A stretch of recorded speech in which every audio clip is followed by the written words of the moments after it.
ہمارا یہ جو دل ہے روزانہ 1,00,000 دفعہ دھڑکتا ہے.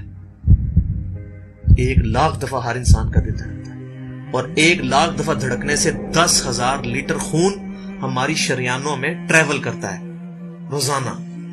اور ہماری شریانیں جو ہیں، وینز جو ہیں، ان کو اگر جوڑا جائے تو 1,00,000 کلومیٹر بنتی ہیں. 2.5 چکر پوری زمین کے بن جائیں ہر انسان کی شریانیں اگر جوڑی جائیں. ان ساری شریانوں میں جو خون ٹریول کرتا ہے دل کے ذریعے، کیا یہ خود بخود ہو رہا ہے؟ پھر اس کے بعد اس چیز کے اوپر غور کریں کہ ہمارے جو گردے ہیں روزانہ 25 دفعہ ڈائلیسس کرتے ہیں. ایک ڈائلیسس کی قیمت مارکیٹ میں تقریباً 3,500-4,000 روپے ہے. 4,000 کو آپ 25 سے ضرب دیں، 1,00,000 روپے کا کام ہمارے گردے مفت روزانہ کر رہے ہیں بغیر کسی تکلیف کے. ڈائلیسس کروانے کے لیے تو ٹائم دینا پڑتا ہے، تکلیف کاٹنی پڑتی ہے. یہ ہمارے گردے خود بخود چل رہے ہیں. کیا زمین و آسمان کی ساری مخلوقات مل کے جس بندے کے گردے فیل ہو جائیں وہ گردے چلا سکتی ہیں دوبارہ؟ یا دل فیل ہو جائے تو دل چلا سکتی ہیں؟ یہ کوششیں ہوتی ہیں، بیٹری لگاتے ہیں، لیکن وہ کہتے ہیں کہ دل چل رہا ہے لیکن جان ختم ہو چکی ہے. اس طرح دل چلنے سے جان نہیں آ سکتی بیچ میں. پھر ہمارے پھیپڑے روزانہ 23,000 دفعہ سانس اندر کھینچتے ہیں، 23,000 دفعہ سانس باہر نکالتے ہیں. اور جو سانس اندر کھینچتے ہیں، آکسیجن جو ابزارب کرتے ہیں، یہ آکسیجن پورے جسم کے ہر خلیے تک پہنچتی ہے. اور ہمارے جسم میں خلیوں کی تعداد کوئی ہزاروں میں لاکھوں میں نہیں ہے. ایک انسان کے جسم میں 100 ٹریلین خلیے موجود ہیں. 100 ٹریلین، اور 1 trillion is equal to 1000 billion, 1000 ارب کے برابر. اس کو سمجھانے کے لیے سائنٹسٹ نے یہ ایگزامپل دی ہے کہ اگر انگلینڈ جیسے 30 ملک ہوں اور وہ 30 کے 30 ملک درختوں سے پر ہوں، ہر درخت کے 10,000 پتے ہوں، تو جتنے پتوں کی تعداد بنتی ہے نا، 30 انگلینڈ جیسے ملک مکمل درختوں سے بھرے ہوئے، وہ سارے پتے گنے جائیں، ہر درخت کے 10,000 پتے ہوں، تو یہ 100 ٹریلین فگر بنتا ہے. اتنے خلیوں تک آکسیجن روزانہ پہنچتی ہے. جسم کے اندر خلیے موجود ہیں، اور ہر خلیہ ایک پرفیکٹ فیکٹری ہے.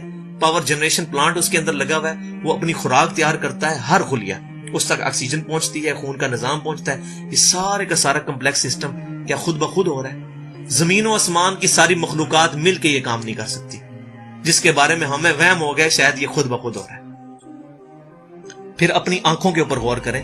ہماری آنکھیں روزانہ 12,000 دفعہ چپکتی ہیں. ایسے 12,000 دفعہ اگر ہم اپنے یہ ہاتھ کو الٹا کر کے ایک دوسرے پہ یوں رگڑیں نا، تو میرا خیال ہماری کھال اتر جائے.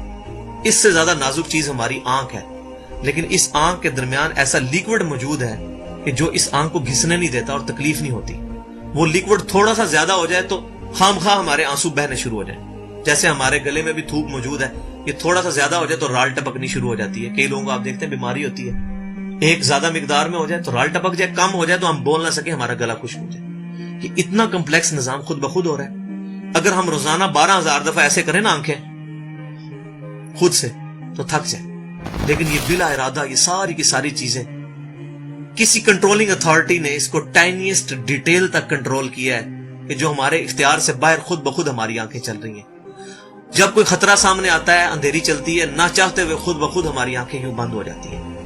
پھر اس کے اوپر پلکوں کے اوپر بال ہیں، اور نہ صرف یہ بال، اپنے ناخنوں پر غور کریں. گوشت میں سے ناخن نکل رہے ہیں. یار گوشت کے اندر کون سا مٹیریل ہے جو یہ ناخن باہر نکال رہا ہے؟ یہ گوشت میں سے دانت نکل رہے ہیں، یہ گوشت میں سے گھاس نکل رہی ہے. یہ دیکھیں گھاس، یہ بال نکل رہے ہیں. جو بندہ پاگل ہو جاتا ہے، یار گوشت میں سے اتنی مشکل چیزیں کیسے نکل رہی ہیں؟ اور ناخن ہمیں کاٹنے پڑتے ہیں لیکن دانت کاٹنے نہیں پڑتے. یہ ایک خاص مقدار پہ جا کے رک جاتے ہیں. یار دانتوں کا کوئی باپ ہے جو ان کو کہہ رہا ہے کہ اس کے بعد تم نے نہیں بڑھنا؟ سر کے بال بڑھتے ہیں لیکن یہ ہمارے یہ والے بال نہیں بڑھتے، ابرو کے بال نہیں بڑھتے. اس کو کون کنٹرول کر رہا ہے؟ یہ ساری کی ساری چیزیں کیا خود بخود ہو رہی ہیں؟ جو چیزیں بھائیوں کرنے سے نہیں ہو سکتی، انسان اپنی چیزیں خود کنٹرول نہیں کر سکتا، تو خود بخود وہ کیسے ہو رہی ہیں؟ اس سے بڑی تو بیوقوفی اور کوئی چیز نہیں. پھر سب سے مشکل جو انسٹرومنٹ ہمارے دماغ جو ہے، ہمارے دماغ کے اندر 10 ارب خلیے ہیں، اور جو دماغ کے اندر جو ہمارے کنیکشنز ہیں وہ 100 ٹریلین ہیں، equivalent to the quantity of cells in human body. جو میں نے بتایا تھا انگلینڈ جیسے 30 ملک ہوں، وہ والی ایگزامپل دی، وہ سیم اتنے کنیکشنز دماغ کے اندر ہیں.